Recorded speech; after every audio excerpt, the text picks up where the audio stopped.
Assalamu alaikum. Welcome to Boishakhi News. This is Mithun Mostafiz from the newsroom. Now the headlines. 3 new faces in cabinet to become full minister. Oath-taking ceremony at Banga Bhavan.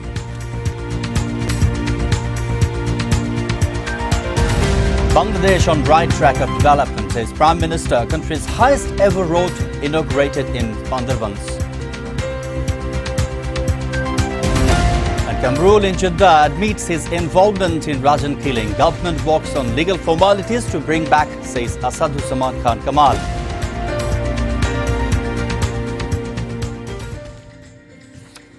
And now in detail.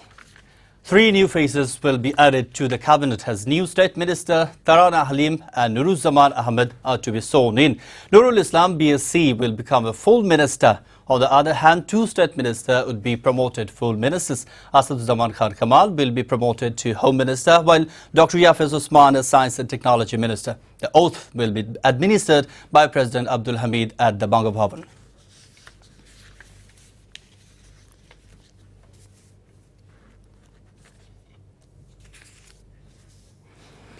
Prime Minister Sheikh Hasina has said the country continues to walk on the path of development, inaugurating a number of development projects through video conference from Banga Bhavan. Hasina claimed that Bangladesh turned into a lower middle income country because of timely implementation of various projects.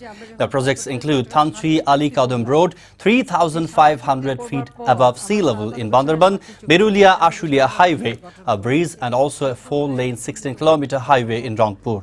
The Premier also inaugurated MP Madhumati, a passenger vessel of BIWTA. Hasina alleged the BNP Jamaat, through acts of violence, destroyed many transport vehicles, which caused little bit suffering for the homebound people ahead of Eid. Kamrul, the alleged main culprit who beat dead the 13-year-old boy Rajan, has confessed to his role in the killing. He made his confession at Jeddah in Saudi Arabia on Monday. Talking to the private television channel reporter, Kamrul said, although he hit Rajan, the boy was still alive when he left. Meanwhile, State Minister of Home Asaduzzaman Khan Kamal told Boishakhi television the government will coordinate with the authorities to bring back Kamrul. On the other hand, Ismail Sain Abdullah, arrested in connection with the killing, has been placed on 5-day remand. Sources said Lipi Begum, wife of arrested main accused Mohit, and 2 others witnessed Shuruz Ali and Aftabullah will be produced before court. The International Crimes Tribunal ICT has fixed Thursday for pronouncing the verdict in the war crimes case against Razaka leader Furqan Malik from Mirzaganj of Patuakhali. The 3-member tribunal, headed by its chairman Justice Ubaid al-Hassan, said the date on Tuesday. On June 14, the tribunal kept the case for verdict as our curia advisory vote after recording arguments of prosecution and defense. The 63-year-old Rajaka commander is facing 5 charges of crimes against humanity he had committed during the 1971 Liberation War in Mirzaganj Upazila.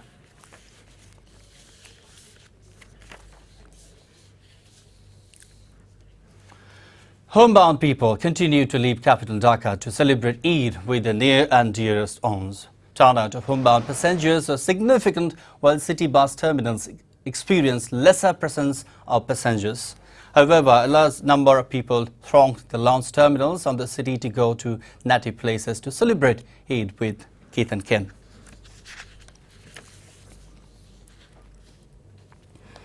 Nine people were killed and 8 injured in separate road crashes in Shirazganj and Maniganj today ahead of homebound season of Eid. In Shirazganj's Ullapara Upazila, 5 persons died and 1 other injured after a bus rammed a CNG-driven auto rickshaw head-on around 9:30 am. On the other hand, in Maniganj, Shadur, 4 people died and 7 others were injured after a bus collided with a pickup van coming in from and the opposite direction in BSIC industrial area in midnight last night.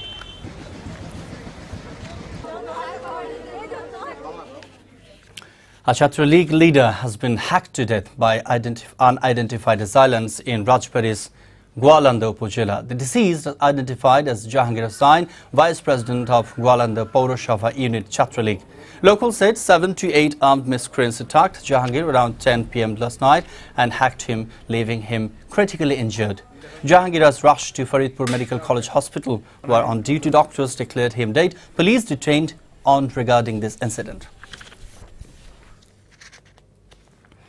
The Holy Shabi Qadr of Laylatul Qadr, superior to 1,000 nights as per the Holy Quran, is being observed tonight through offering special prayers for well-being here and hereafter. On this glorified night, the Muslims believe that the first verse of the Holy Book Quran was revealed upon the greatest prophet Hazrat Muhammad sallallahu alaihi wasallam to show the mankind the path of worldly and eternal emancipation. It is considered as the night of fortune and forgiveness, as the angels of the Spirit descend here on the night by the permission of Almighty Allah with all decrees.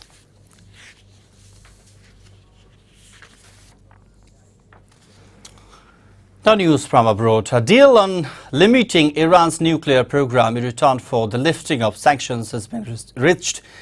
Under the agreement, access the nuclear inspectors monitoring Iran's programs would reportedly not be automatic. The European Union also announced a final plenary meeting followed by a news conference. The deal was finally reached after 6 world powers, including the US, Russia, the UK, negotiated with Iran for several years. These have become marathon negotiations. Greek Prime Minister Alexis Tsipras is facing a tough battle to win support from coalition partners for the third bailout fought by Eurozone leaders. 4 pieces of legislation must be passed by the end of Wednesday, including pension and VAT reforms. But Defence Minister Panos Kemonos, as junior coalition partner, has already said he will not support the measures. If the deal fails, Greece's banks face collapse and the country could then be forced to leave the euro. So the European leaders drive away into the grey light of morning. Most of them. Now sports, and the Tigers will take on South Africa in the third last of the 3 ODI series on Wednesday after losing to Proteas in the first match. Bangladesh balanced the series in the second match with the amazing performance of its bowlers. Bangladesh team has expressed their hope to do their best against the visitors South Africa, who are one of the most powerful teams in the world. Both teams will undergo a practice sessions in the Johor Ahmed Chaudhry Stadium in Chittagong. The match will be held at 3 p.m. on Wednesday.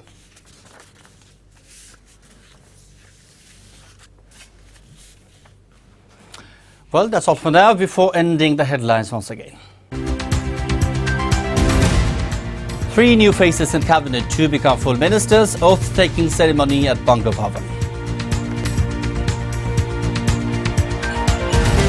Bangladesh on right track of development, says Prime Minister. Country's highest ever road inaugurated in Bandarbangs.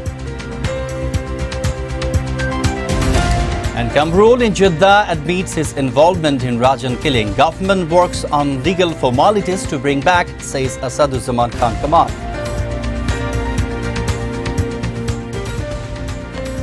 Our next bulletin will be at 7 p.m. in Bangla. Thanks for staying.